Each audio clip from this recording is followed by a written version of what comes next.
ippassarlu ullormut qoyanaruyussuaq isumasiоqatiginnermut taama ataatimualaarnermut innuttaasullu peqatingalugit ataatimualaarnitsinnerma qoyanaruyoruyussuaq siullermik ataatimersuarneq aallartivitsinnagu nikuillu taatussuarput pavungaqaqqamut uanippoqqi atissi tunuatungaani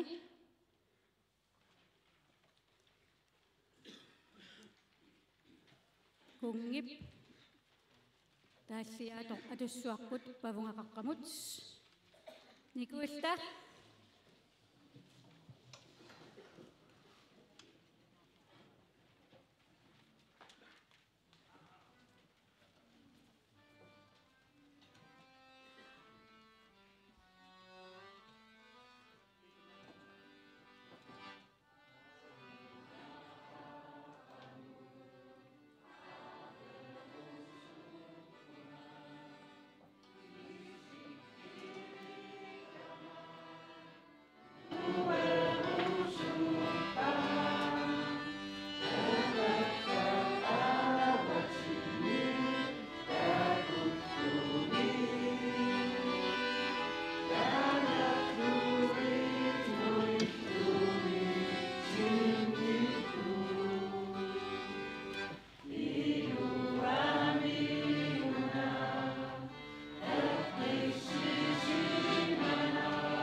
Qoyanarioriorisuaq.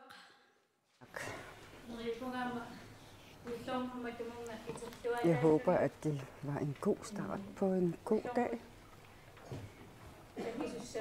Det bliver en lang dag selvfølgelig. Der skal ske mange ting. Så jeg håber, at det var en god måde at vække dagen på.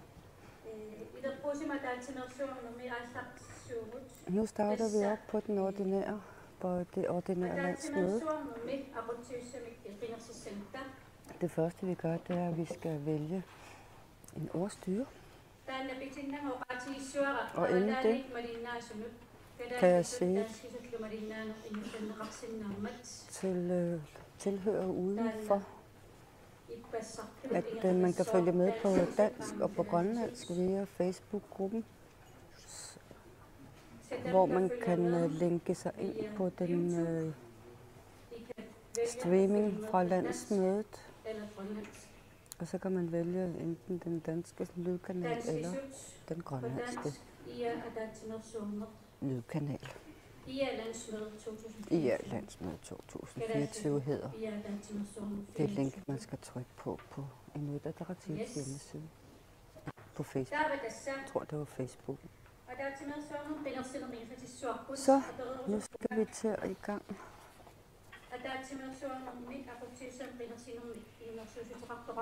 Er der nogen, der vil komme med en anbefaling til, hvem der skal være ordstyrer? Så kan det Fontaine.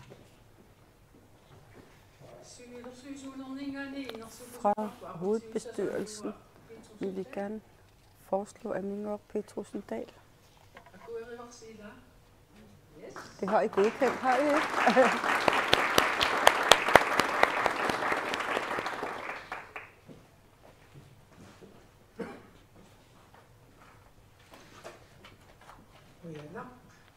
Tak.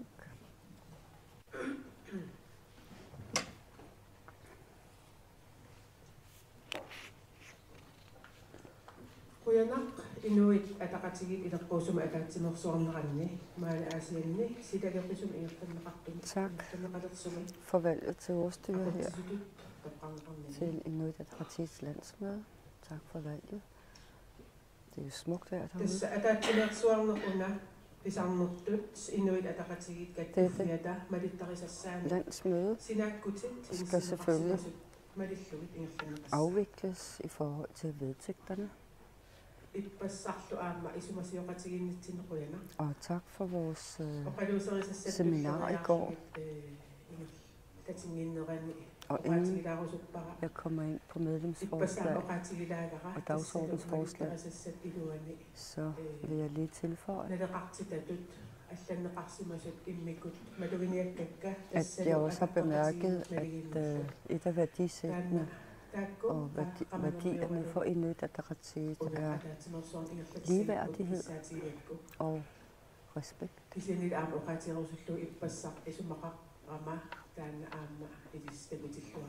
Jeg synes også, at det var det, der var tonen i går. Vi har øvet os lidt på, hvordan vi gør det, når vi skal stemme. Afvikle afstemningen. Så I skal passe på jeres navneskilt, fordi det er den, I skal bruge, når I skal stemme. Der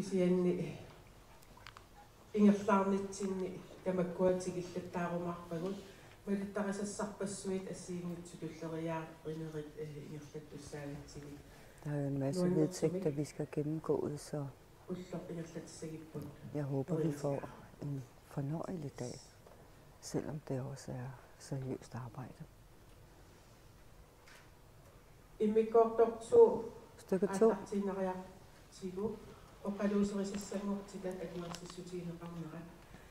Der skal vi godkende dagsordenen.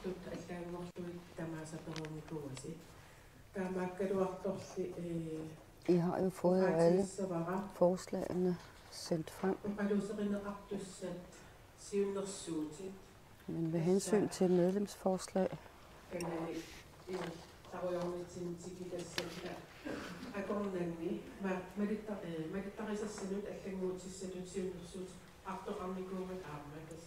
Der har jo også været forslag til ændringer til vedtægterne.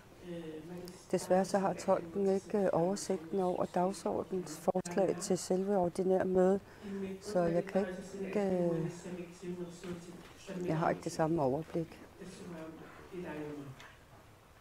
Men vedtægtsændringerne skal selvfølgelig drøftes på, jeg tror det var nummer 2 eller nummer 3 på dagsordenen, hun nævnte.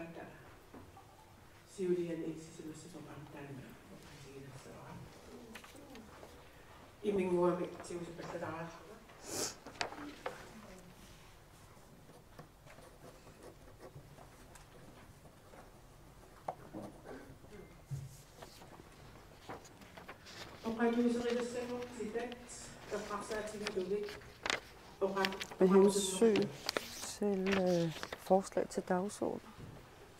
Er der nogen, der vil have ord? Det ser ikke sådan ud.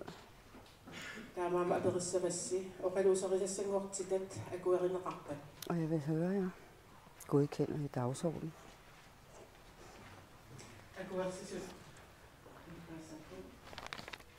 I rækker hånden op, hvis I er enige.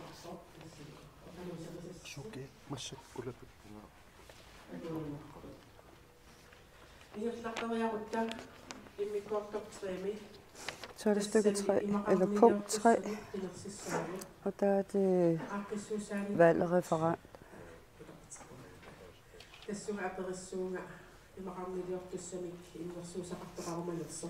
Er der nogen, som vil komme med forslag til hvem?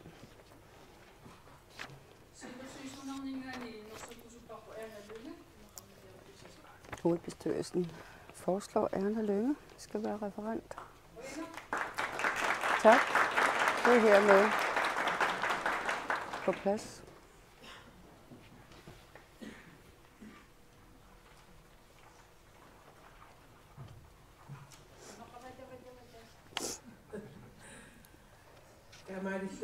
Erna Lynge. Nu er Erna Lynge valgt som referent.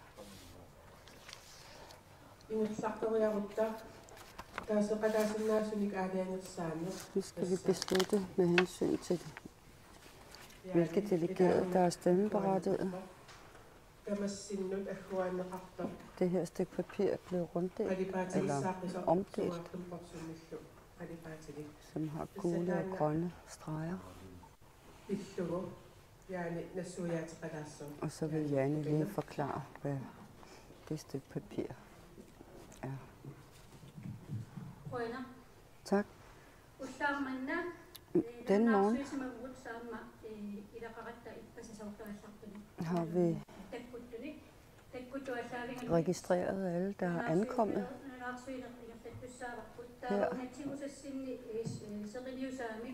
Det, der står med det gule, det er dem, som har stemmeret. Og så er der så Knud Petersen. Derudover også stemmeberettiget. Peter Løvstrøm. Yes. Susanne Emanuelsen. Anta Christiansen. Det er fra Qaqortoq, som åbenbart ikke er til stede, så vedkommende bliver fjernet. Erika Madsen.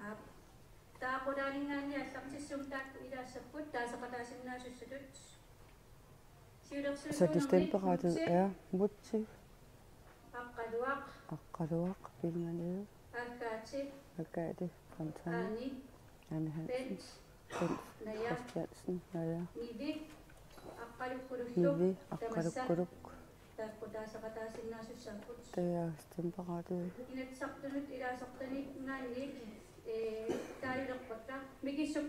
Så er der fra parlamentet i Inatsisartut, Miki Suktumassen. Christian Jamirsen. Yes. Peter Olsen. Mimi Carlsen. Ibaluk Lynge. Folketingsmedlemmer, og folketingsmedlem Aya Kemnitz, Aya Kemnitz kommunalbestyrelsen Ingrid og Niels fra Davidsen, kommunalbestyrelserne. Jens Ole Nathanielsen, Vi behøver ikke nævne navnene.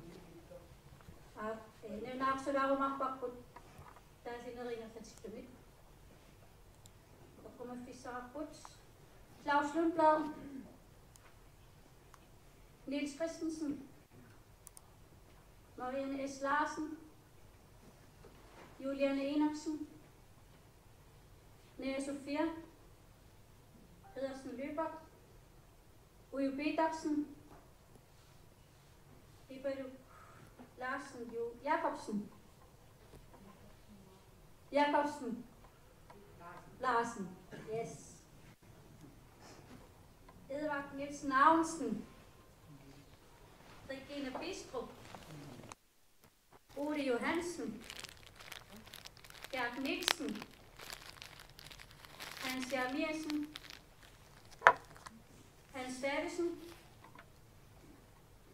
Ante Bertelsen, Agnete Bertelsen, Egil Motsvold,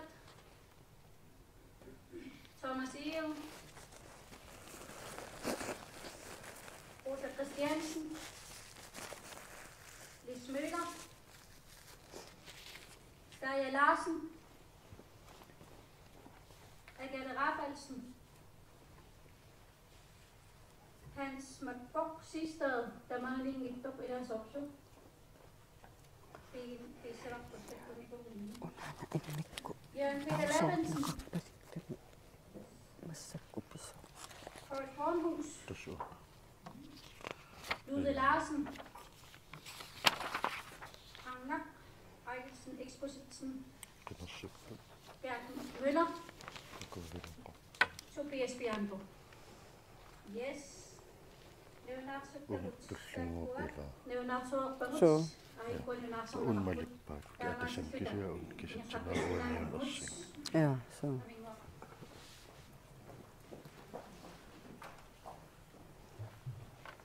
Yes, tavallissuta immikortutullian iorlaqqissinnaalerpugut tassalu. Det var det punkt, og så kan vi gå videre til næste punkt på dagsordenen, punkt 5.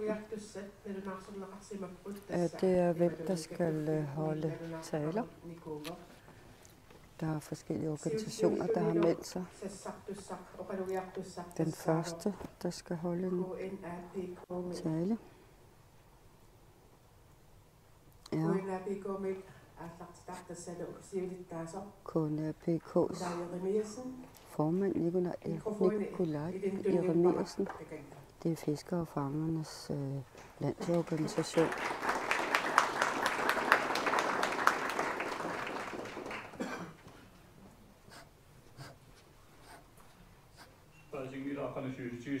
Jeg ved ikke, hvor lang taletid jeg har.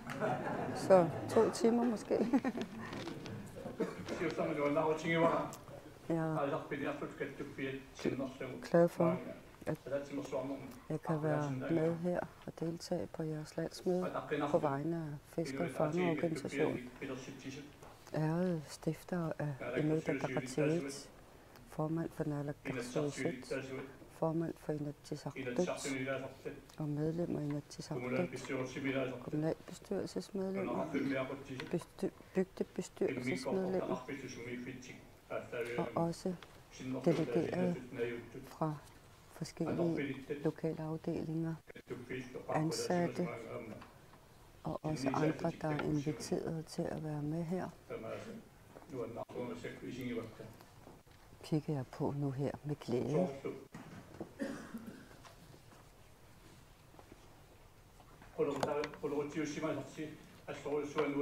Jeg synes, det er en god overskrift, de har. Temaet er generationerne, der skifter.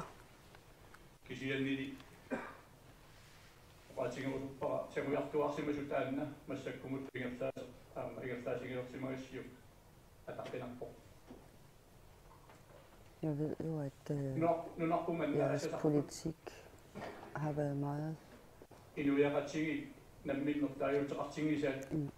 Jeg har fastholdt jeres meget jeres politik fra starten af. Vi ved jo, at det her land blev befolket af vores forfædre, der kaldte sig selv for Inuit. Men der kom så nogen udefra, som syntes, at man skulle hedde grønlændere i stedet for. Men jeg mener, at Inuit Ataqatigiit-partiet jo tager udgangspunkt i det oprindelige, netop at vi er Inuit, også efterkommende Inuit. Og hvis vi skal udvikle vores samfund i tråd med traditioner og den kultur, vi har, så skal det ske med respekt for fortiden. Så der er en grund til, at dette parti hedder Inuit Ataqatigiit. Fiskerfangernes organisation er over 70 år gammel.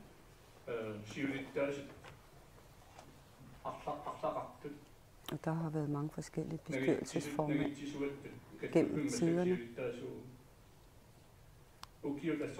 Der har været mange før mig.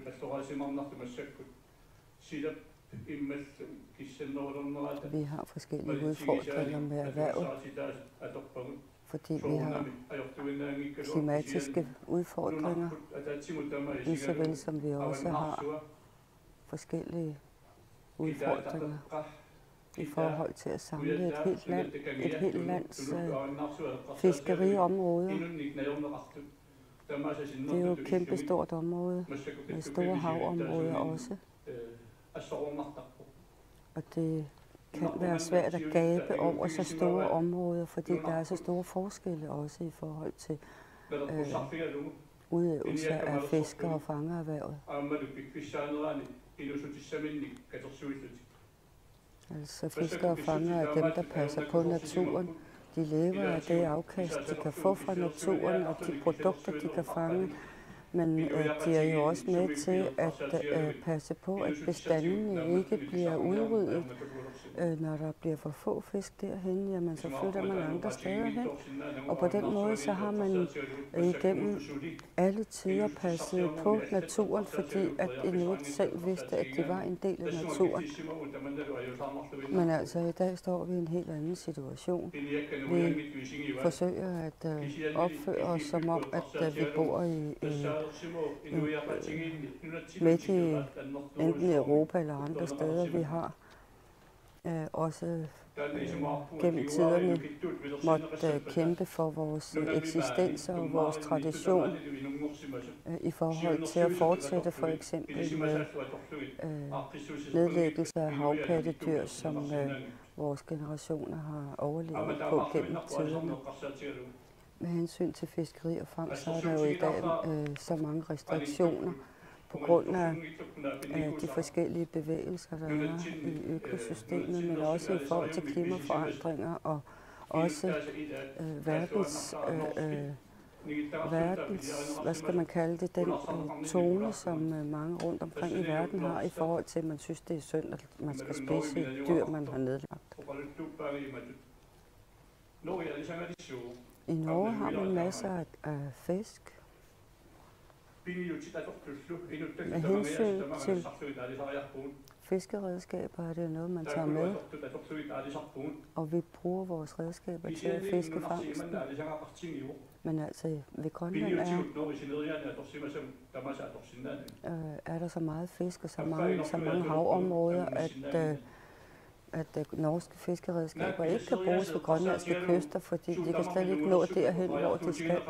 Altså vi hører hele tiden internationalt, at alt er ved at slippe op, og alt er ved at blive udryddet. Jeg synes, vi skal tænke os om. Dem, der bor ved kysterne, uanset om man er eller fisker eller fanger, så bør man blive lyttet bedre til.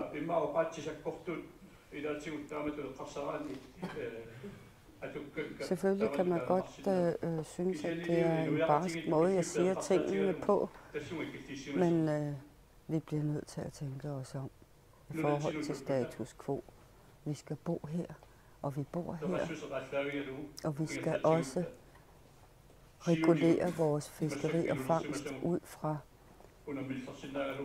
den formåen og også det, som ressourcerne indebærer. For eksempel torsk. Der er tonsvis af torsk rundt omkring i Grønland. Man tager udgangspunkt i 20.000 tons. Og de 20.000 tons, det er alene ved Nuukfjorden, man kan hive det op. Så mange torsk er der. Hvad med alle mulige andre steder, hvor man ikke har givet kvoter til torsk? Det er en masse muligheder, som man ikke åbner op for. Og det går ud over befolkningen. Så derfor det der med, at generationerne skal nyde godt af det efter os. Jamen, det var fint i gamle dage. Spørgsmålet er, om vi kan formå det i dag. Lad mig sige, at jeg vil gerne selvfølgelig tilføje en tak og lykønskning også til Folketingets Inuit Ataqatigiit-medlem, som jeg glemte at nævne. Vi har mange ressourcer. Vi har mange menneskelige ressourcer. Vi har også en masse kloge mennesker, der ved en hel masse. Hvis vi arbejder godt sammen, så mener jeg godt, at vi kan løfte de forskellige problemer og ting og sager, der er nødvendige at løfte her til lands, hvis vi gør det i samlet flok. For eksempel se på hunden der og på hundeslæden.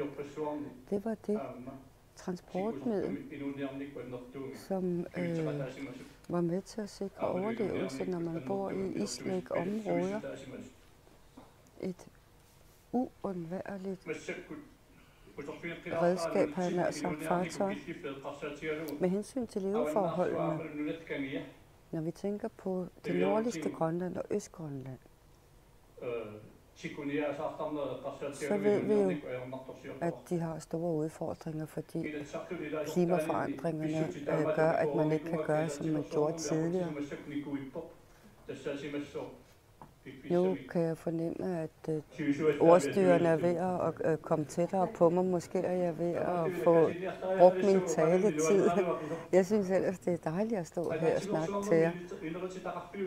Jeg håber, I får nogle gode resultater, og også, at det bliver givende, det her landsmøde, I har.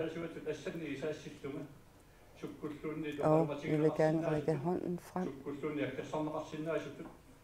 mod Naalakkersuisut,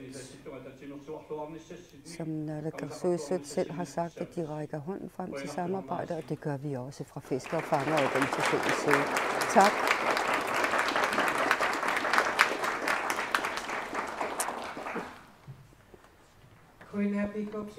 Vi siger tak til formanden, til Nikolaj Jeremiasen og KNAPK. Og tak for, at du forstod, at din taletid var ved at være slut, uden at bruge ord. Altså, jeg vil gerne give 5 minutter til hver, der vil op på at sige noget. Nu er det Henrik Sandgren fra de kystnære fiskeres organisation.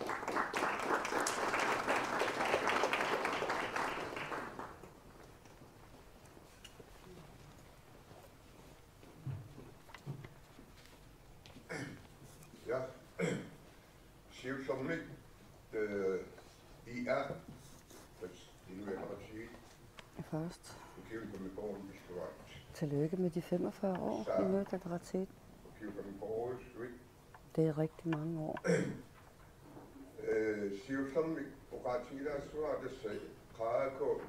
Først vil jeg sige, at RAAK er en ny organisation.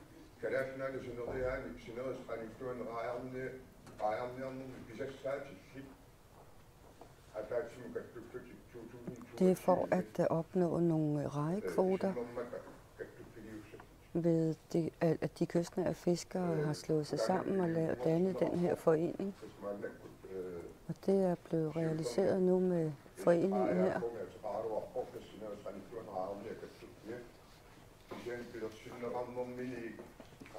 Først havde vi satset på, at det kun skulle være rejer. der skulle være produktet. Men efter stiftelsen, så blev man enige om at indkalde til et nyt landsmøde, hvor man så ændrede både navnet, men også at det ikke kun er rejer, men at det er fiskeri, men også fiskeri efter skaldyr, for eksempel. Fordi det var et ønske fra de kystnære fiskere.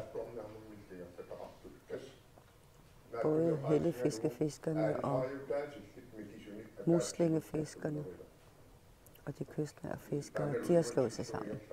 Og det fungerer indtil nu. Indtil videre. Jeg kan selvfølgelig ikke stå og puste dem op over og sige, at vi er blevet en stor organisation. Altså, det går hurtigt. Altså, der er blevet stillet forskellige krav for, at man kan blive medlem i RAK, men man kan blive medlem og optaget og blive accepteret som medlem ret hurtigt. Så foreningen vokser, og i år skete der også det glædelige, at der er endnu flere, som har henvendt sig for at søge optagelse, og det er vi glade for. Når jeg så har sagt det, så ved vi jo også samtidig, at Inuit Ataqatigiit er kendt for også at have modet til at have viljen til at realisere forskellige upopulære ting. Ting og sager, der kan være upopulært, er man ikke bange for at gribe fat i og finde løsninger på. Og det kan være tunge sager, man skal tage beslutning om. Måske kan det være ligefrem noget, der handler om regeringskoalition og mange andre ting, som er ret seriøse. Jeg synes, det er modigt, og jeg synes også, at det mod, I har, er noget, som I har haft fra starten af. Og jeg mener også, at det er at være troværdig overfor og tro overfor det valg, man skal arbejde for, og det partis mål, man arbejder for.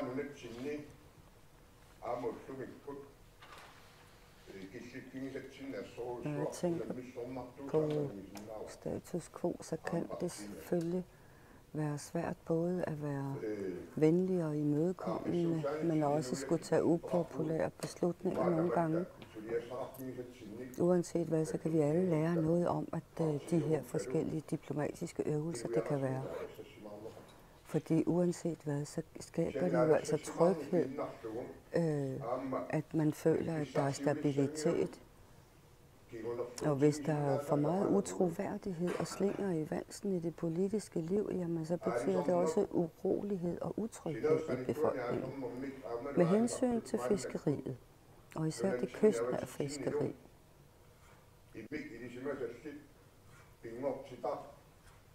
må vi betegne de her mennesker som nogen, der har kæmpe stor. De er professorer i deres erhverv.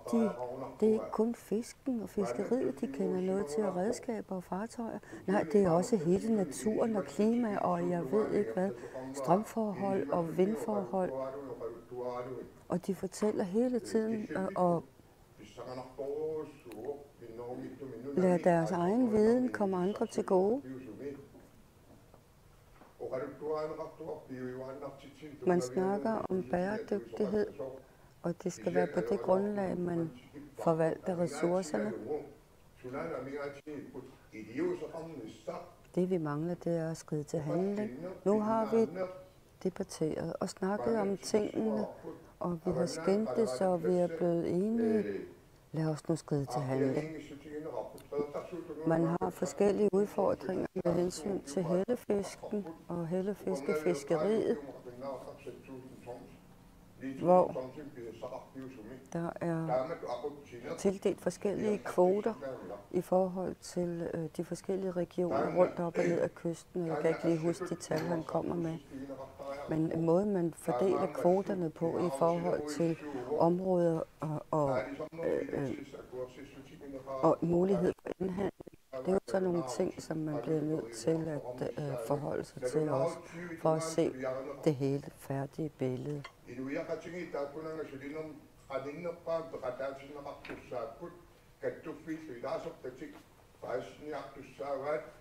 Der bør være meget mere dialog med ikke kun erhvervet og beslutningstagerne, men at man er i en bedre dialog med hele samfundet, sådan så alle får indblik i, hvad det er for nogle ting, der foregår her. Især når vi tænker på, at det er vores hovedindtægter, det drejer sig om. Lad os se at komme i gang med at arbejde, i stedet for at afvente rapporteringer og undersøgelser hele tiden. Det er som om, at man bruger det som en undskyldning for ikke at skride til handling. Vi som organisation bliver nødt til at kræve, for eksempel, hvordan er det, vi skal forstå og tolke de beslutninger, der er taget med hensyn til fiskeriet.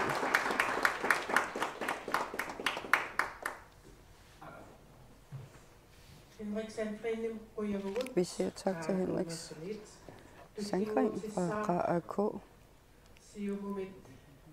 så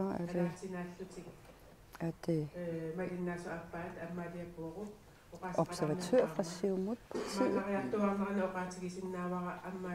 Amalie. Og derefter bliver det Jette Gottlieb fra Enhedslisten, som vil sige et par ord også, og hun taler dansk. Så jeg vil foreslå,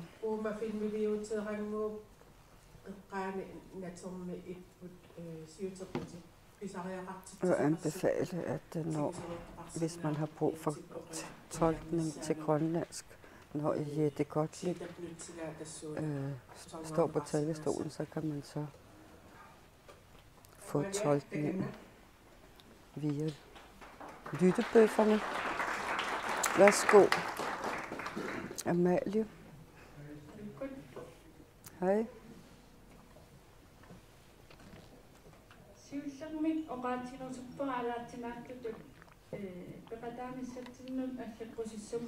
Tak for velkomst, eller indbydelsen, og også at I giver mulighed for, at jeg kan sige et par ord. Vi har to forskellige partier. Vi blev enige om, at vi skulle danne regering. Og det regeringssamarbejde betyder ikke, at man er blevet ens i de to partier.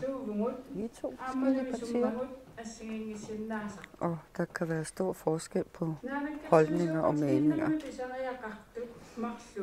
Der er to ting, der er nødvendige, hvis man vil danne regering. Det, at man kan samarbejde, og det, man har noget at samarbejde om.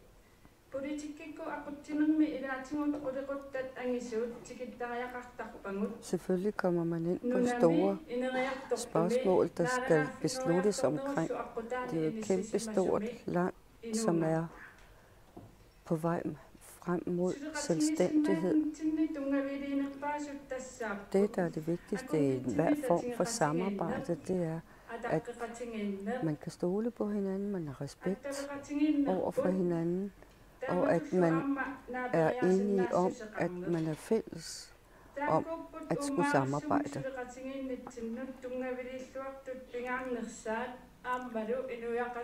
Det er det, der er vigtigt for partierne, men det er også utrolig vigtigt for hele landets befolkning.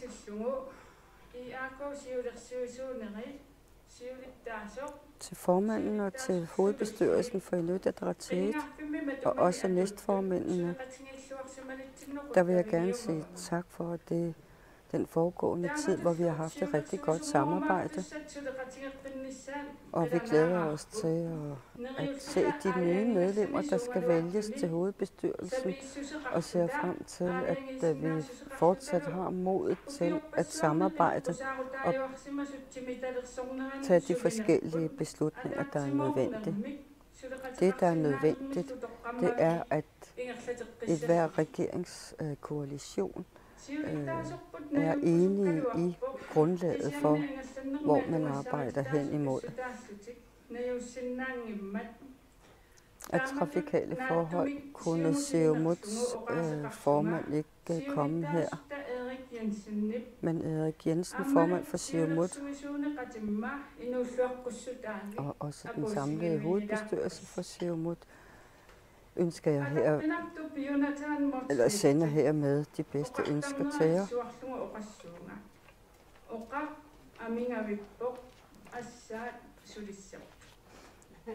Man har en måde at sige tingene på, som en gammel politiker sagde. Tungen skal tale, og hænderne skal arbejde. Tak for, at jeg kunne få ordet.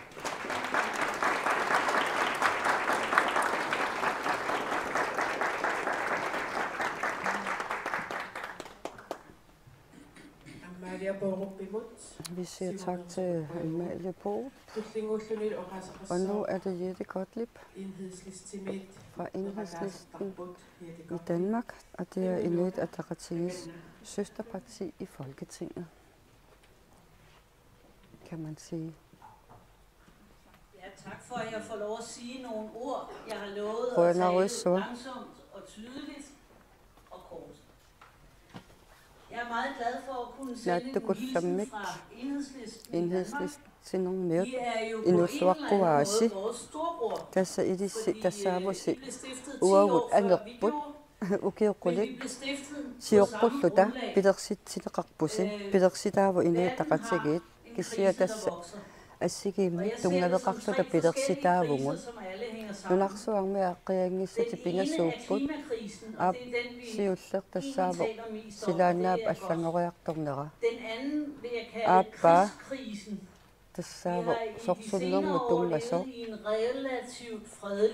tas ukiorpassuit siornatikillungu eqqissisimakannersumik inuunneqarsimavugu nunarsuarmi kisia siornali takkuttut tassaapput tamatsinut attuillutik eqqissivillиортитсисут таава пингаюат ааққиагингиссу тассаавоқ инуиа акорнанни ajornartorsiormi соорл инуниарнерми ajornartorsiutit piitsuussусеқ тамаккуппу аама аннертооруйссуум ajornartorsiu таассут тамакку пиллугит уу пилерситаавгун сулиссутигиниартуссаагатсигит питтаанеруссумик инисисимасоқарниссаа аама инуит атугаат питсаанерулиссассит ааммалу нунарсуарми eqqissile perusukkatsigu sulissutigерусуккалуарпарпут тасса партиитта пионерана тааккуа ааққиангиссути пингасу таасакка питтаанерулерсимангиллат ааққивигинеқарсимангиллат ajornerulерсимаппут тасса накатаани оқааннартоқарсинааву илумут нунарсуа атааннассанерпа тас ернумассутигут амерлақаат кисианни сулисариақарпугут тасса қинеққусааратта кингуллермик qullequtaqarpungut illit saninniippungut tassa allaangila maanga ilissi qullequtassinnu aamma taamannak isumalimmi imoqartineqartoq ippassaq nunaqarfiit inoqarfiit mikineruussut eqqartorneqarput tas tanmakkimi aamma nuna isorliuneruusuniit tut aamma immikkut ajornartorsiutseqarfiupput kisiatan makkimi ungasinnerungilla 50 kilometerinnerni ingerlalluni aaqqiivigineqarsinnaanarat kisiakalaallnunaannut taannasanilliuneqarsinnaangi toruissuusooqunami таамааттумик илисси унаммиллернартуту тааккарторсимасаси исорлиуннеруусуми пиуссут тассааппут алларлуиннарни ааққивигисариақарту Men alligevel er der jo udtryk for noget af det samme, nemlig forskellen på levevilkår. Tassa inuliarnermi assiginngippallaamik atuaqartitaaner tassani pineqarpo alaallinunaanni kisianiaamma Danmarkkimi инуулиарнерми атуккат ассиингиннери аама om det skæve Danmark, илуаринеқарпаллаартангилла fører til en Danmarkki equngasoq taamatu taasarparpu Danmarkimi inuit assiingittoriussuarnik atuaqartineqarnera toqqutigalu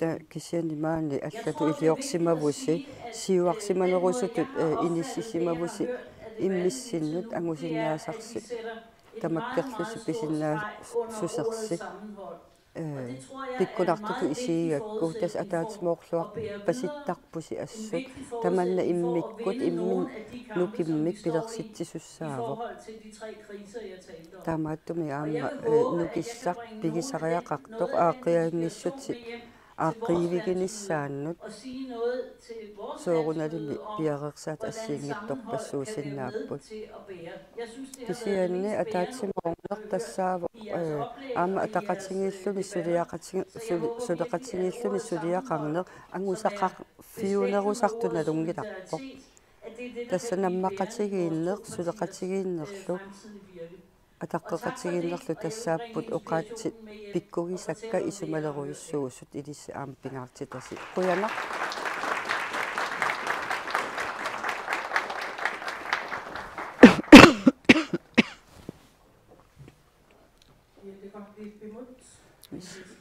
Vi siger tak til Jette Gottlieb. Den sidste, der skal sige noget, er ikke her.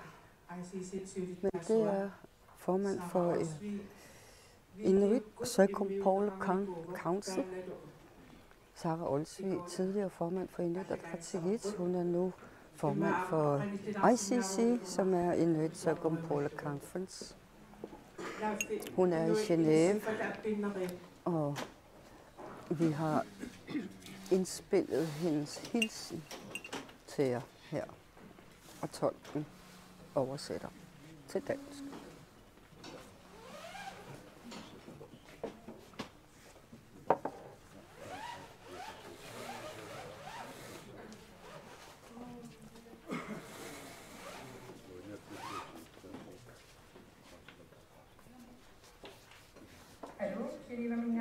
Hej, det er fra Genève.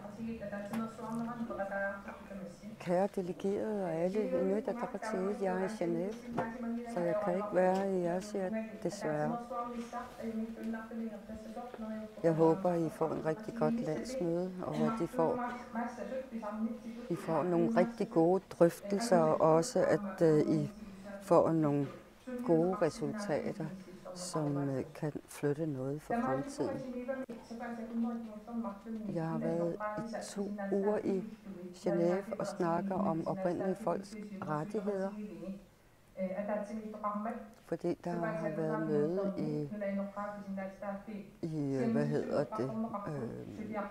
omkring det her, altså oprindelige folkeslags rettigheder.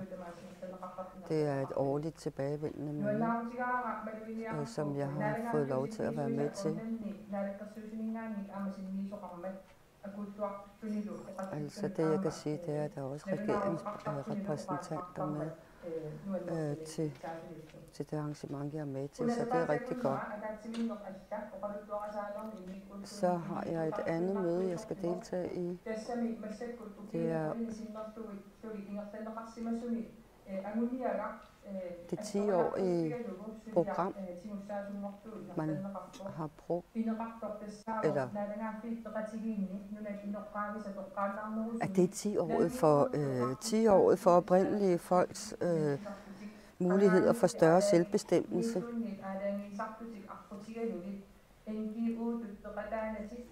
For eksempel så kan man jo ikke som ikke-statsligt land sidde med ved FN, men altså de sidste mange år, der har man jo i forhold til tidligere kolonier og hjemmestyrede og selvstyrede områder presset på for at få lov at tale med, fordi der var behov for, at alle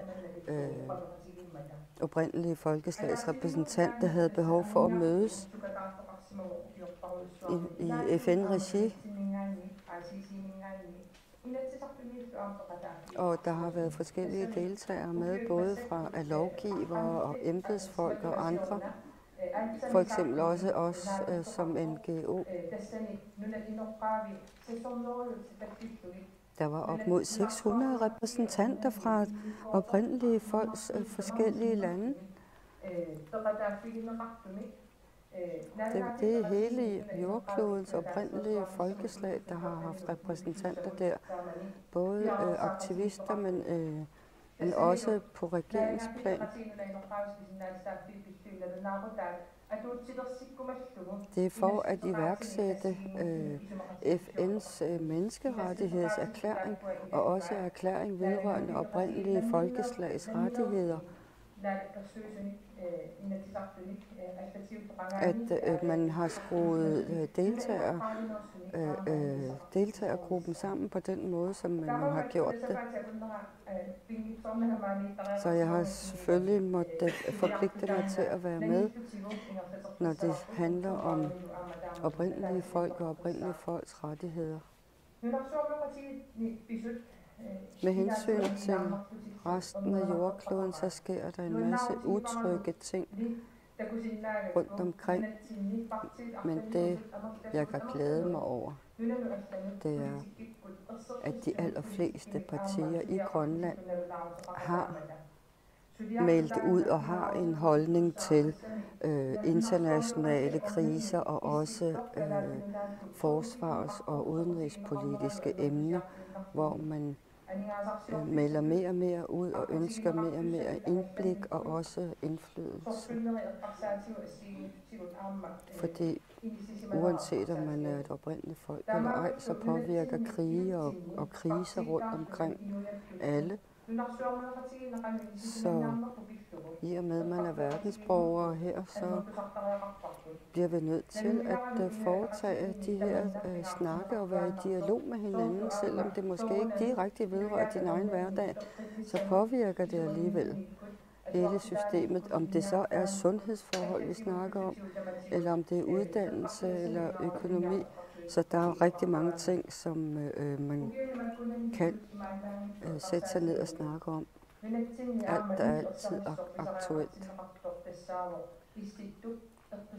Men det, der er vigtigt for os, det er jo sådan set at bevare Arktis som et fredeligt område, hvor der aldrig har været krig og væbnet krig. Det er nødvendigt at arbejde endnu mere intenst med at arbejde for, at freden kan blive bibeholdt her i det arktiske område. Så vi må snakke og begynde at finde ud af, hvordan og hvorledes.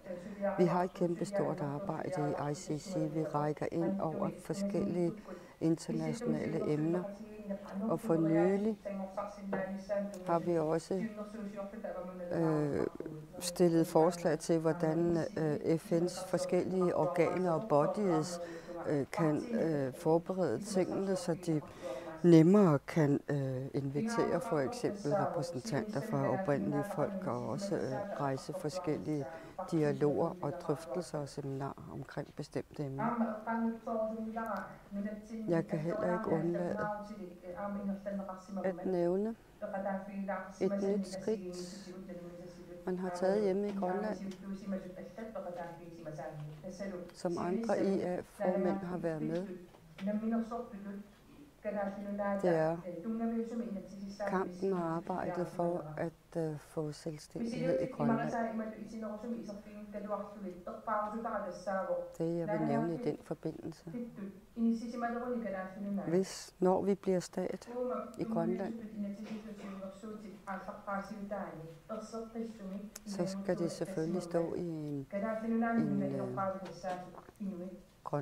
grønlandsk grundlov, at beboerne i Grønland er inuit, og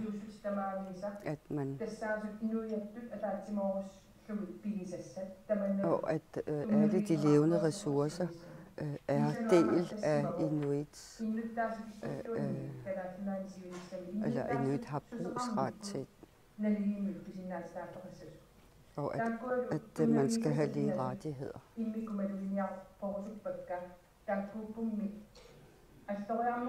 Bed mærke i de ting, jeg siger, fordi det er fremadrettet, hvad det er, man skal drøfte, og hvad der bliver vigtigt at drøfte. Det, der er vigtigt for Grønland, det er, at befolkningen får mulighed for at forholde sig til det udkast til forfatning, som vi har brugt mange millioner kroner på at få udarbejdet. Og det er jo en ny proces, vi er i gang med her i Grønland. Jeg håber, at landsmødet det bliver givetigt, at I får taget nogle gode beslutninger og får en god debat med hinanden, og også at I får hygget jer og kan nyde det dejlige vejr. Får jer et godt og frugtbart landsmøde. Og tak for, at jeg kunne holde den her tale.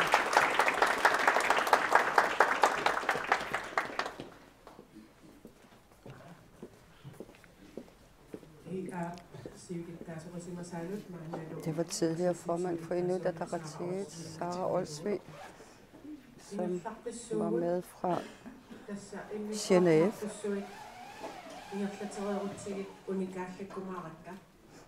Vi skal lige have den sidste taler her på skærmen, så holder vi en pause derefter.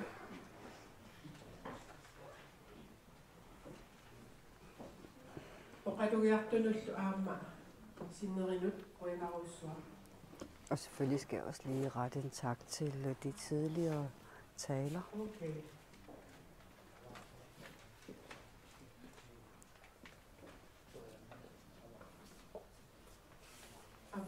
Okay. Ada military ngayon po. Namin. Dahil orts. Dan at sinisingi idom. Man na in kort dag fangat sikisavakot tassado siudarsuisuunerit nadunarutaa. Nå, der skal ikke være nogen avarer. Så nu skal vi til 6. punkt. Det er hovedbestyrelsens beretning.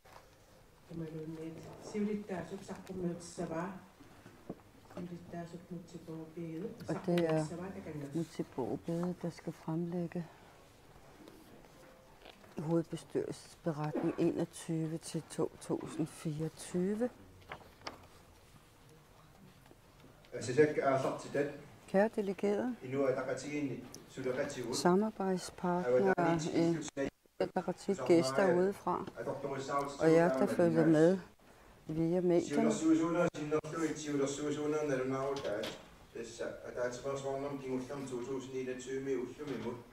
Siden det sidste landsmøde 2021 er der sket en hel masse.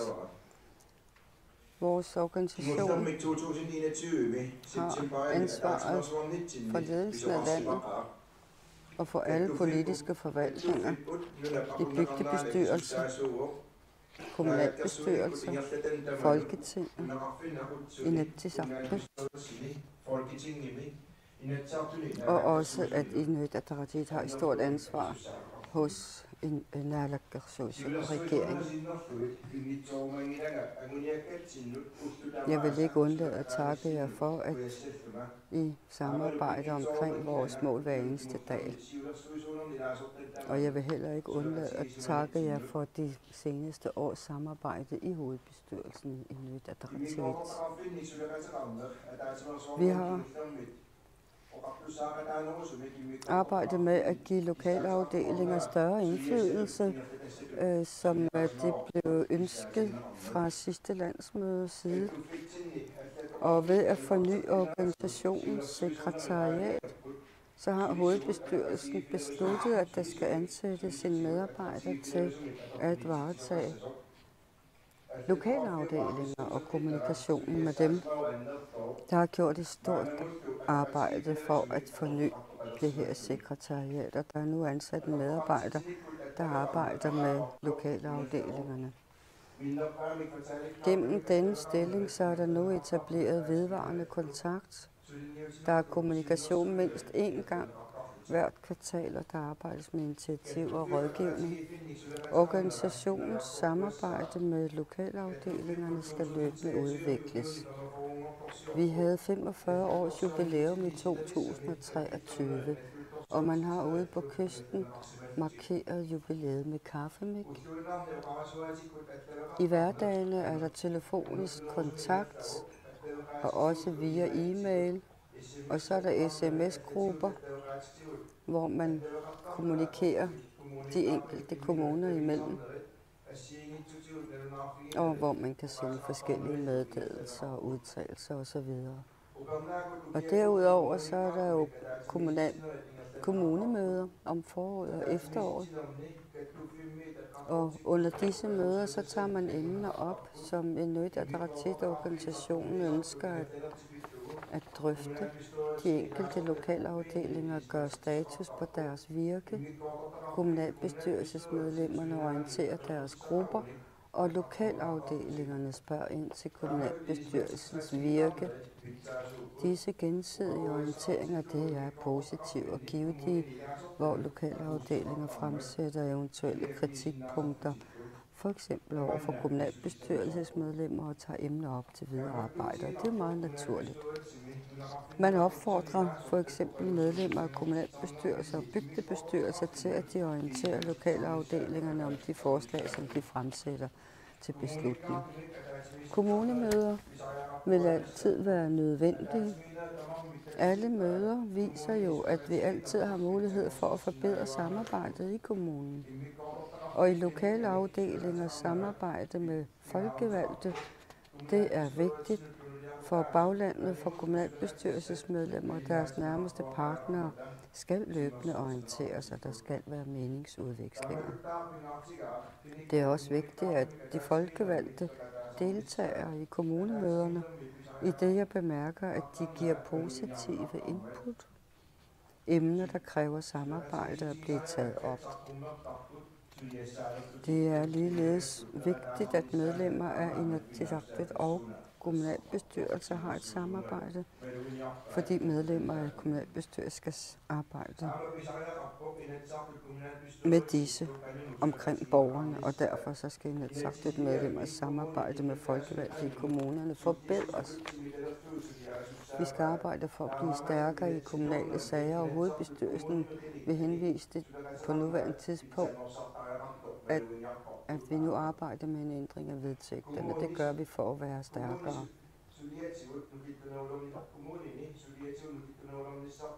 Det er altså arbejdet i kommunerne, som vi gerne vil styrke, blandt andet.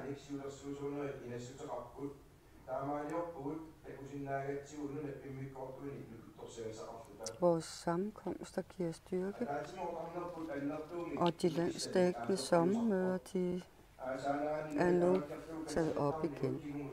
I 2016 har vi haft et landsdækkende sommermøde i Narsaq, og i 2023 havde vi et sommermøde i Nuuk. Og selvom der ikke kom nogen fra Sydgrønland, så gav vores møde selvfølgelig fornyet styrke, således som dette landsmøde også gør. Under sommermødet, der havde vi festligheder omkring 45 års jubilæet for Inuit Ataqatigiit. Der blev holdt taler af samtlige tidligere formænd, og jeg ønsker at benytte lejligheden til at takke alle de tidligere formænd, der har været. Tak fordi I velvilligt tager imod vores henvendelse stadigvæk den dag i dag, og vil være i dialog med os. Under sommermødet så har vi taget store emner op, blandt andet sager vedrørende sundhedsvæsenet, uddannelsesområdet, fiskere, erhvervet og landets økonomi. Og vi bruger disse i vores politiske sager i vidsthed om, at opbakningen er der fra lokale afdelingerne. I 2023 havde Kommunalbestyrelsens lokale afdelinger i Qaqortoq og Narsaq besøg fra hovedkontoret, hvor der blev holdt kurser, som deltagerne var glade for. På grund af trafikale gener nåede man ikke til, når det ærgede os. Og vi håber, at den kommende hovedbestyrelse vil sikre midler til, at alle lokale afdelinger kan modtage besøg. Organisationens koordinator holder møder med lokalafdelingerne på sine rejser, hvor han som led i sin rejse som folkevalgt tilbyder møder med lokalafdelinger. Og bortset fra enkelte lokalafdelinger, så er dette en succes. Vi vil gerne opfordre lokalafdelingerne til at tage initiativ til at tage emner op, som de ønsker skal drøftes. Og det er nødvendigt, at det nødvendigvis ikke er organisationen centrale midte, der tager initiativ, men at lokalafdelingerne retter henvendelse. Vores politiske mål er folk, der er selvforsørgende, et samfund, der i sig selv og i solidaritet arbejder for selvstændighed.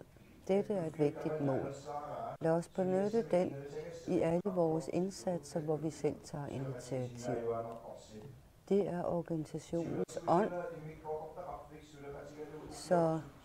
Så længe der er sager, der skal fremmes, så kan I altid samarbejde med organisationen. Hovedbestyrelsen har i samarbejde med lokalafdelinger og sekretariatet gjort det forberedende arbejde til det her landsmøde.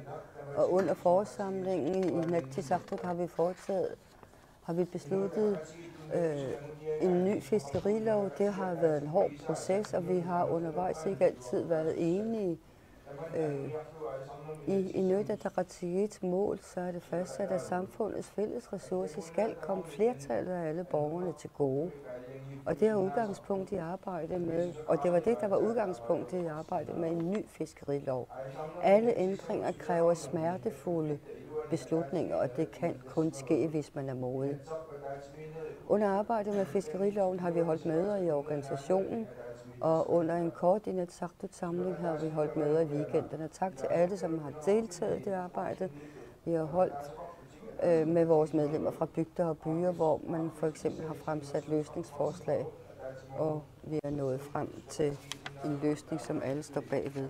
Forretningsudvalget arbejder dagligt med sager, hvor der træffes beslutninger om rammerne for hovedbestyrelsens virke, for eksempel også årsplaner og rammer for økonomistyring. I løbet af det forgangne år har vi forberedt afholdelsen af landsmødet.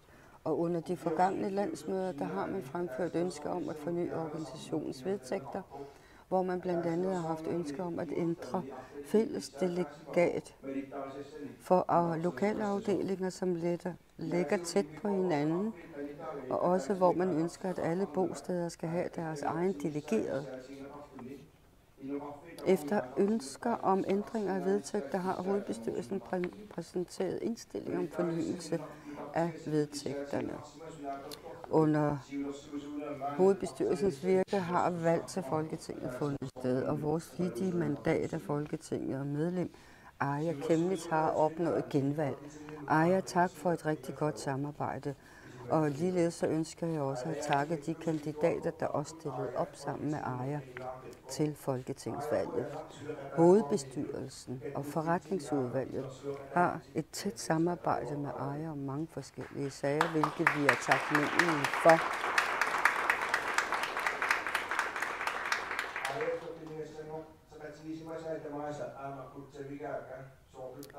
Men den kommende hovedbestyrelse, som skal vælges her, vil få store sager, de skal behandle og beslutte omkring. Og Arja, hovedbestyrelsen i Inuit Ataqatigiit arbejder tæt sammen med Arja Chemnitz også. Og jeg er rigtig taknemmelig for måden, vi samarbejder på. Og jeg håber, at vi kan fortsætte dette frugtbare samarbejde fremadrettet.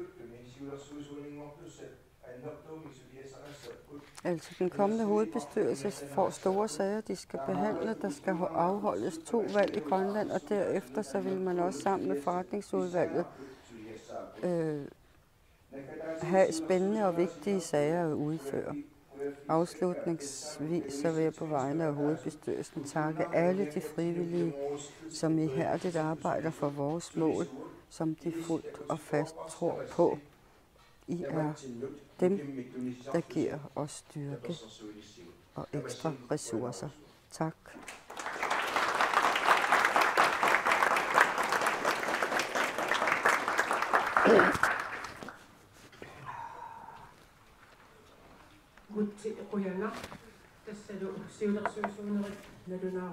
Det var hovedbestyrelsens beretning.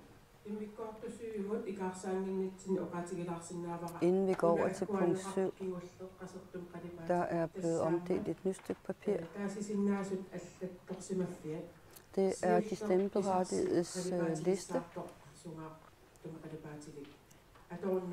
Så den første, I fik med gul og grønne farver på, den annulleres. Så vil Janne lige sige noget i forhold til den nye liste der, eller opdateret. Der er jo altid noget, der skal korrigeres. Så jeg tror, hun vil læse de enkelte navne op. Det behøver jeg ikke at gennemtage.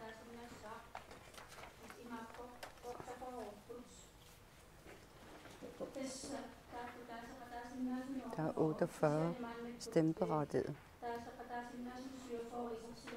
Det er kun 47, der er til stede.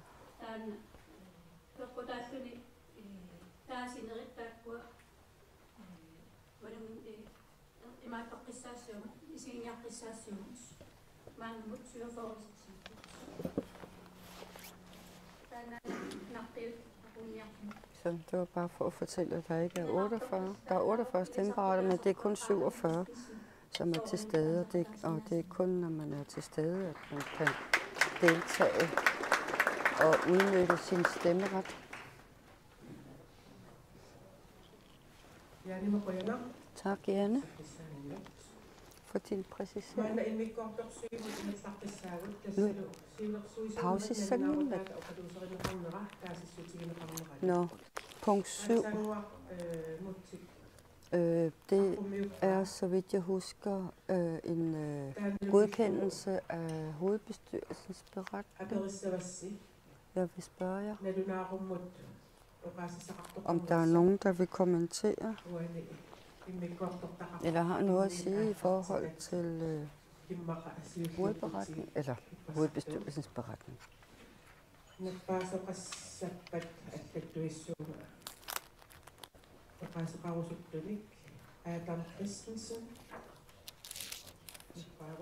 Adam Christensen.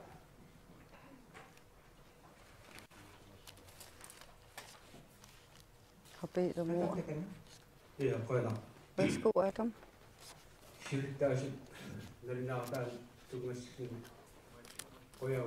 Jeg siger tak til beretningen.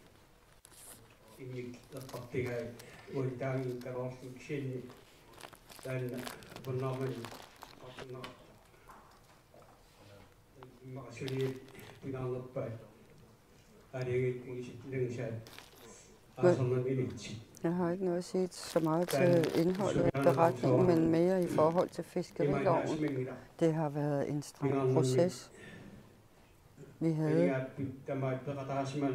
især hvis ikke man har været medlem af Inatsisartut i hele valgperioden og er kommet ind midt i det hele, så var det meget overvældende at komme ind i processen med arbejde om at forny en fiskerilov, der er over 30 år gammel. Men det var et frugtbart samarbejde, vi havde i vores parti, lige til det sidste. Selvfølgelig var det anstrengende, og det krævede alt af os. Men alle parter havde det på den måde. Dem, der var imod det, man sigtede efter i forhold til en kommende ny lov og forvaltning af fiskeriet, dem, der var imod, jamen de havde det endnu værre, selvfølgelig. Men jeg vil gerne sige tak for, at vi overlevede processen, og jeg håber da også, at man med tiden vil forstå, hvorfor vi har en fiskerilov, der har det sigte og det grundlag, som man har taget udgangspunkt i, nemlig bæredygtighed. Men også, at det er alle hele befolkningen, der skal nyde godt af fælles ressourcerne, for det er det, der ligger til grund for den nye fiskerilov. Tak til. Nu er det næste, der har en kommentar. Jeg tror, det var Ludvig. Ludvig Larsen, Tak. Og tak for en god beretning. Jeg har kun et spørgsmål. Det er vedtægtsændringer, eller forslag til vedtægtsændringer. Der har I skrevet i beretningen, at man skal styrke de enkelte lokale afdelinger. Jeg vil gerne spørge, hvordan man vil gøre det. For det kan jeg ikke gennemskue.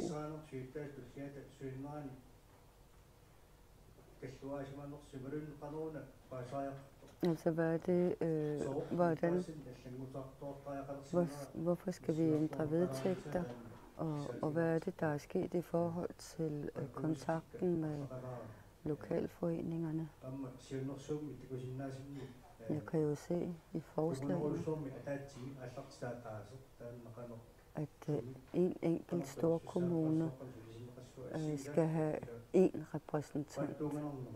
Jeg synes, der er flere ting, som ikke giver rigtig mening. Så af frygt for at misforstå ting, spørger jeg. Altså med hensyn til forslaget til vedtægtsændringer, det er jo noget, vi skal ind på senere. Eller det skal vi beskæftige os meget med senere. Så derfor vil jeg foreslå, at der skal gives svar, når vi kommer til det punkt med hensyn til vedtægtsændringer. Men selvfølgelig kan Mutti lige komme med nogle få besvarende ord. Altså i flere landsmøder har man ønsket vedtægtsændringer og også fornyelse af vedtægterne, sådan så de passer til dagen i dag. Så selvfølgelig har hovedbestyrelsen arbejdet med det. Men det er også et ønske om at have en bedre repræsentation fra de forskellige regioner i Grønland, at man har lagt op til ændringer.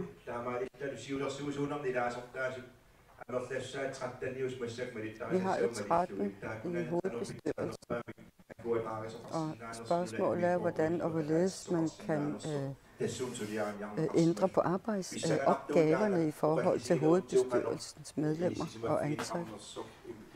Men det bliver spændende, når vi når til det punkt, og det er noget, vi kan blive enige om, og hvad det egentlig er, der ligger til grund,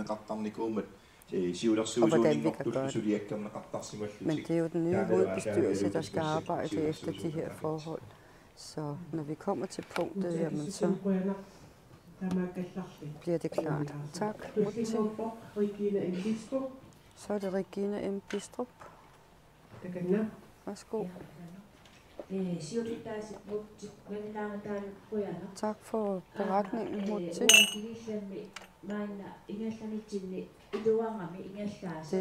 Jeg synes, det er godt, at vi gør det på den her måde. For eksempel også, at man fortæller, at de sidste ting, de sidste, man blev enige om på landsmødet, var sådan og sådan.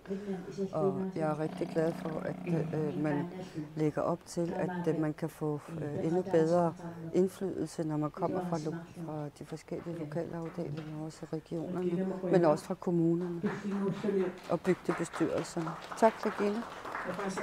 Hans Jeremiasen. Hans Jeremiasen. Rønner. Under situationen er der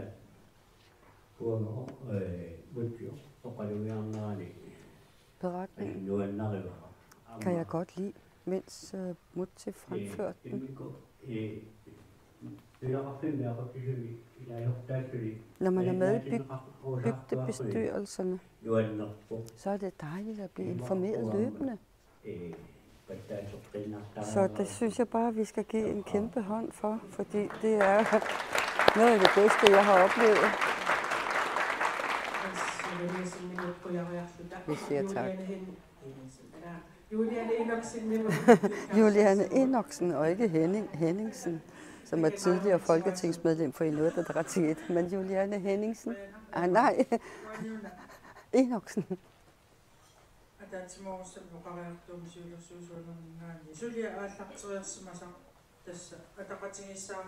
Altså det vi har forberedt os på blandt andet, det er jo de forskellige forberedende arbejder, der skal i gang sættes i forhold til at få en intensiveret dialog med, fra hovedsekretariatet til de enkelte lokale afdelinger, men også via hovedbestyrelsesmedlemmer og ændring af vedtægterne.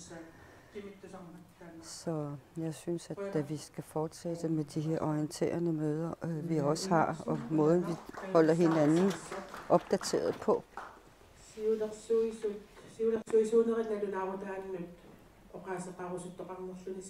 Er der flere, der vil kommentere beretningen fra hovedbestyrelsen? Det ser ikke sådan ud. Så skal vi stemme om, vi kan godkende den.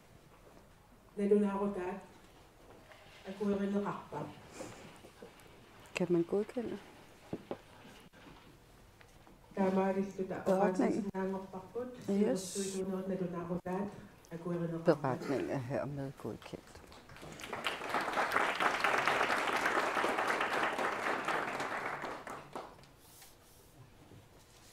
Manna immikkorta ortamut ikarsaassuugut oqatigeriinnersinnaavara immikkorta orta piarerutsigu. Det er punkt 8, vi går i gang med.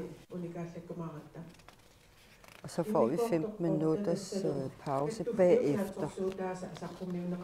Det er regnskab for organisationen. Det er fra 2021 til 2024. Og det er Bent Christiansen, der vil fremlægge.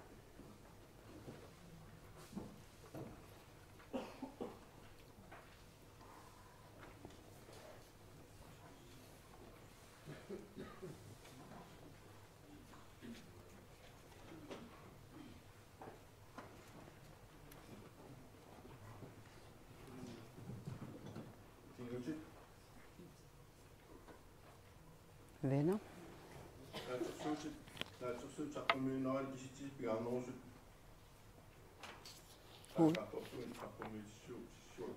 Det er hovedtallene. Og de er blevet printet ud.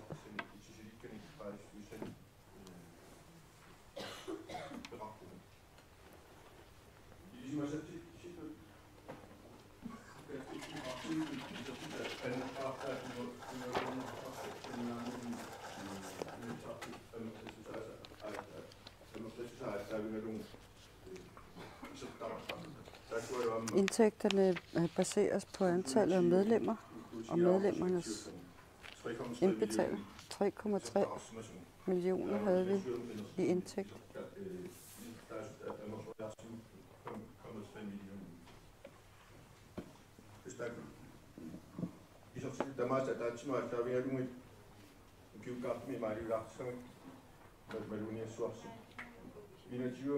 I 2021 var indtægterne 5,6 millioner. 22 var det 5,1, 23 4,9. Og derudover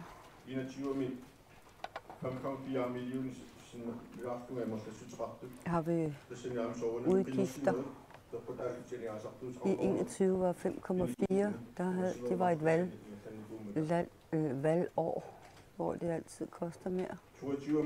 I 22 der var udgifterne 2,2. 23 2,1.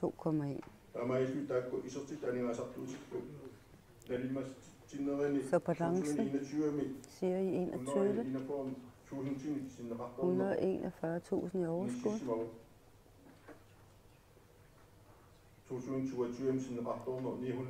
22 900. 23.000 i overskud, og i 23 var det 1,2 eller 3 millioner, tror jeg, han sagde.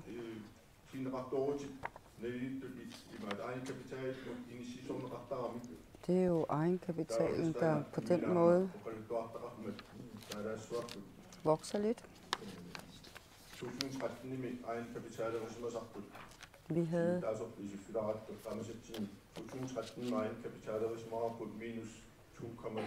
i 2013, for 10 år siden, der havde man minus i egenkapital, men i dag har vi plus. Det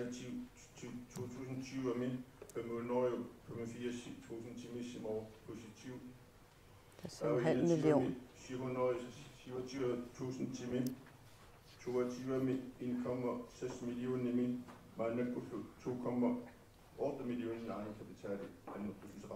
men det der med, hvor store egenkapitalen er vokset og gjort ved, det kan I se på papiret.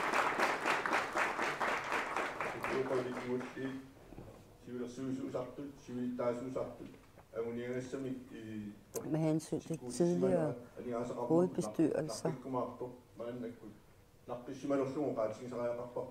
må vi sige, at vi skal selvfølgelig være forberedt rent økonomisk også i forhold til, at vi står over for 2 valg til næste år. Fordi, og det her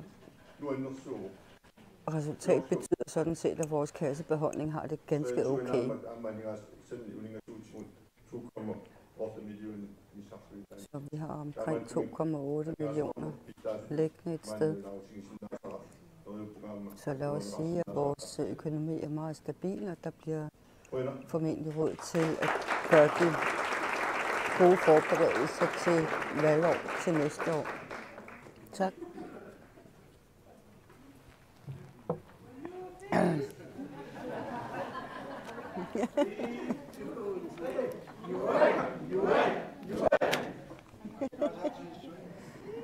Nuan betyder glæde, glæde, glæde.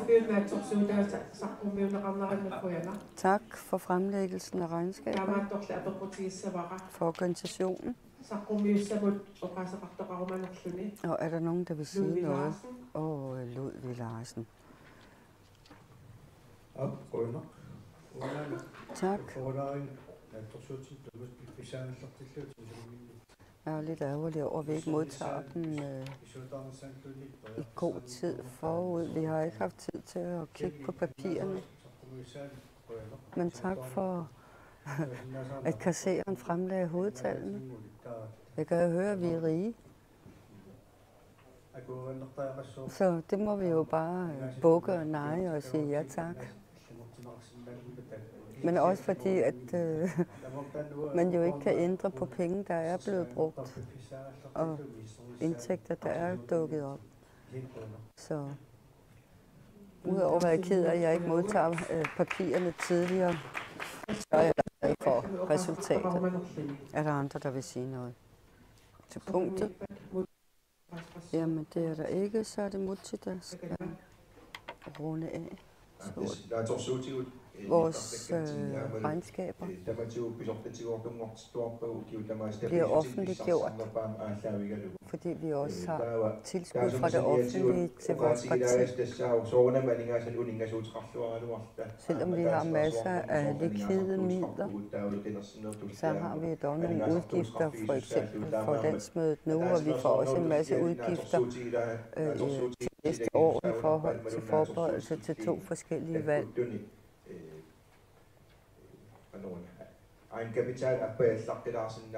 Så det kan godt betyde, at vores egenkapital bliver mindre. Men vi skal tæskede lidt. Det var vist i 2018 eller 2019, hvor vi havde pludselig fik råd til at købe en guitar, i stedet for at måtte leje os frem til en guitar. Så der var glæde dengang. Og det er jo dejligt, at vi kan blive enige om, at tingene i dag ser rigtig godt ud. Hvad med hammeren og orgel? Tässä on Pipaluk Lynge. Pipaluk Lynge Nämä opasrattilasarkut. vil også godt have ordet. Pipaluk Takanna. Værsgo, Pipaluk. Kojana sama. Og tak til kassererens fremlæggelse. Det er betryggende at høre, at det går godt. At der ikke er minus på kontoen. Men jeg vil godt kritisere, at de folkevalgte kommer ud på rejse inden næste landsmøde. Fordi det er altså, jo større vi bliver, jo mere nødvendigt bliver det at komme rundt og vise ansigter, og også besøge de forskellige bosteder. Så det er noget, jeg ønsker i forhold til den kommende ny hovedbestyrelse. Fordi vi ved jo, at den organisatoriske næstformand har masser af arbejde at hive fat i.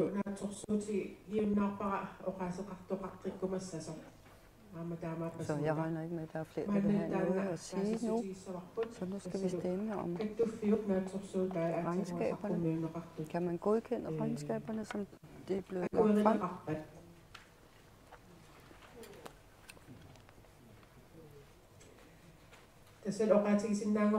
Så kan vi sige,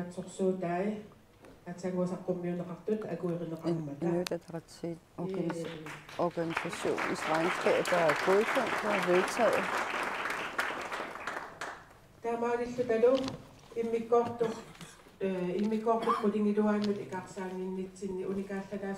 Så kan vi holde lige en pause, og det glæder tolken sig til. 15 minutter. Vi er tilbage halv.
Are you talking too much?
Aqaluaq vil fremlægge.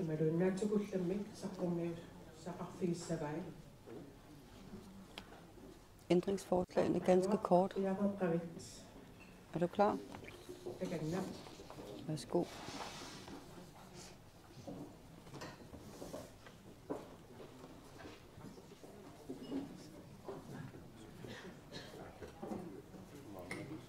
Ja.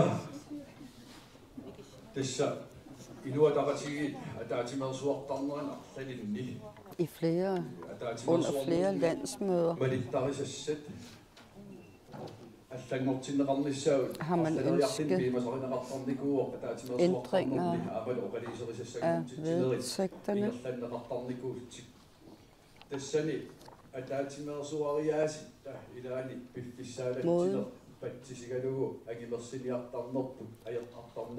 Altså, vi har altid haft problemer med forberedelsestiden frem til landsmødet.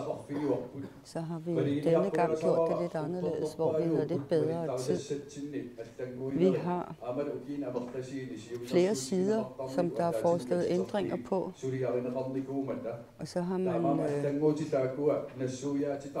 for at få overblik skabt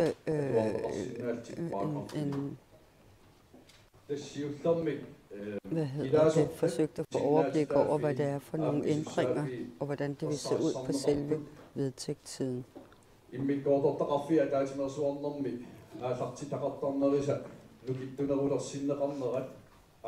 Vi skal have styrket lokalafdelingernes indflydelse og deltagelse. Og også det, som Bibeluk Lønge var inde på, at formålet er, at man skal have noget mere tættere kontakt med hovedbestyrelsesmedlemmerne fra lokalafdelingernes side. Og det er også foreslået, at man skal have en repræsentant fra lokalafdelingerne til at sidde med i hovedbestyrelsen. Så på den måde så får man mulighed for at udvide gruppen af folk, der mødes på en bestemt måde.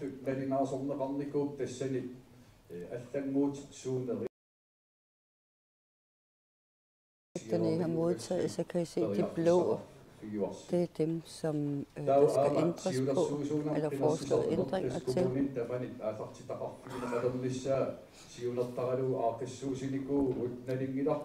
Vi har også forberedt det på en bestemt måde, sådan så kommunalbestyrelsesmedlemmer rundt omkring også får en styrket plads.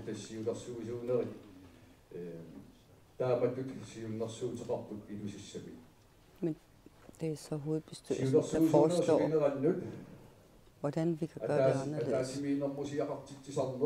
Der er også et punkt i forhold til dagpenge under landsmøder.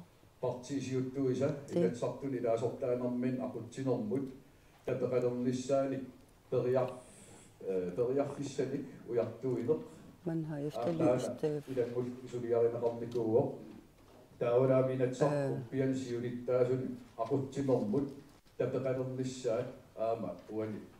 det er nogle forskellige tillæg og tilskud til de enkelte funktioner, som der er.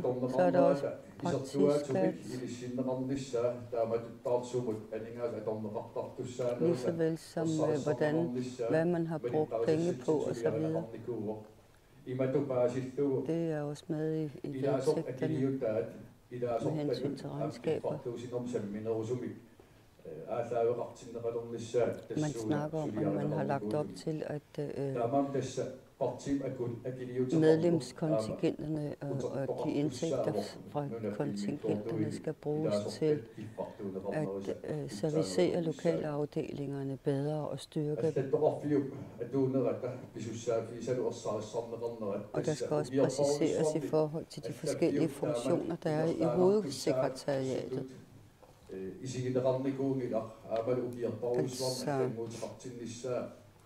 Den måde, vi har organiseret hovedsekretariatet på, er jo ikke en fast størrelse, som vi kan sagtens ændre på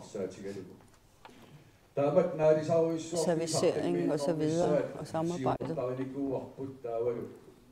Vi er blevet enige om, at vi blot, men mundtligt ville fremlægge de enkelte forslag. De ligger foran jer. Og på vegne af hovedbestyrelsen har jeg således fremlagt de forskellige vedtægtsforslag, der ligger foran os.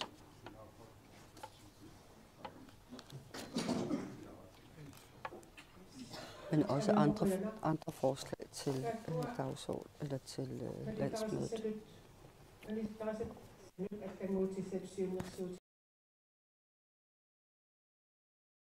Vi tager dem en af gangen, især forslag til vedtægterne. Jeg sagde i morges, da vi startede,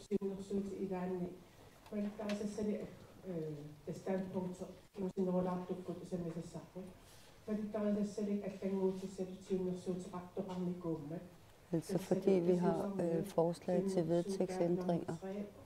Det er fra DASIUSAK nummer 3, som også indebærer forskellige ændringer, hvis man følger forslaget. Det er Regine N. Bistrup, der skal fremlægge på vegne af DASIUSAK i Nødadaratid. Hun er formand. DASIUSAK er en bygd ved Upernavik i Nordgrønland.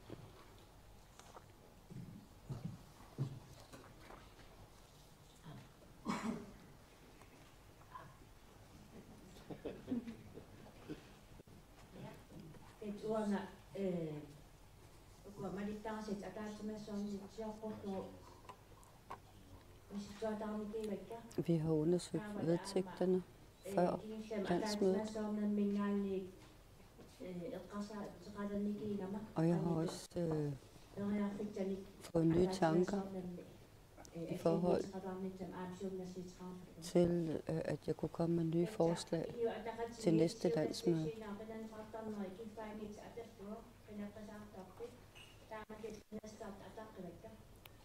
Jeg respekterer alle, der kandiderer. Men vi mener ikke, at hovedbestyrelsen repræsenterer hele Grønland. Og da det er en landsorganisation, så bør der være bedre repræsentation.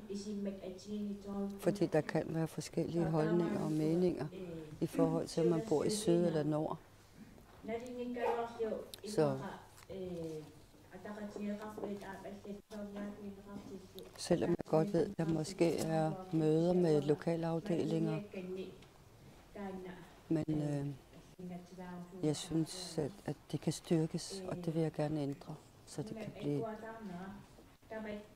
Det bør være sådan, at hele Grønlands og de enkelte regioners holdninger skal fremstå lidt tydeligere. Især mener jeg ikke, at man kan komme udenom hovedbestyrelsen.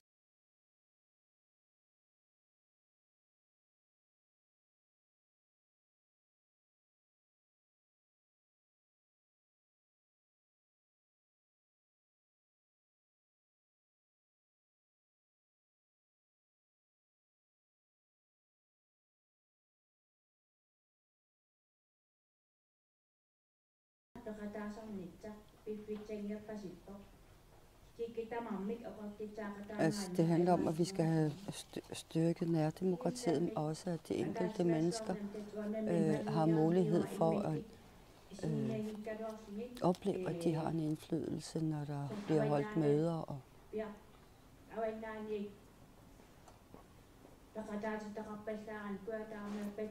for eksempel oplever vi nogle gange, at der er en masse fra Sydgrønland, som kender hinanden og som fylder op til nogle forskellige møder, man har arrangeret, hvor der ikke er en eneste repræsentant fra Nordgrønland. Så vi skal også huske